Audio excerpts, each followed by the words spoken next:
জাতীয় নির্বাচনের জন্য সুষ্ঠু পরিবেশ নিশ্চিত করা শুধু এককভাবে নির্বাচন কমিশনের দায়িত্ব নয় বলে মন্তব্য করেছেন ঢাকায় নিযুক্ত মার্কিন রাষ্ট্রদূত পিটার হাস। এজন্য সরকার, রাজনৈতিক দল ও গণমাধ্যমের ভূমিকাও গুরুত্বপূর্ণ বলে মনে করেন তিনি। বৃহস্পতিবার গুলশানের একটি রেস্টুরেন্টে মিট দ্য অ্যাম্বাসেডর অনুষ্ঠানে এসব কথা বলেন তিনি।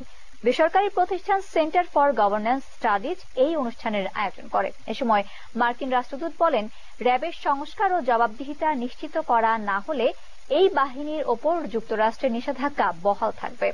রোহিঙ্গা প্রত্যাবাসন নিয়ে পিটার হাস বলেন, তাদের ফেরার মতো পরিস্থিতি তৈরি হয়নি।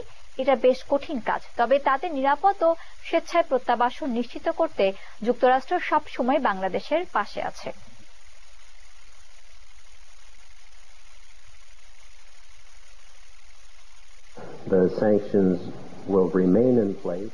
বাংলাদেশের জনগণের সমৃদ্ধির জন্য আসন্ন জাতীয় নির্বাচন অবাধ ও সুষ্ঠু হবে বলে যুক্তরাষ্ট্র আশা করে।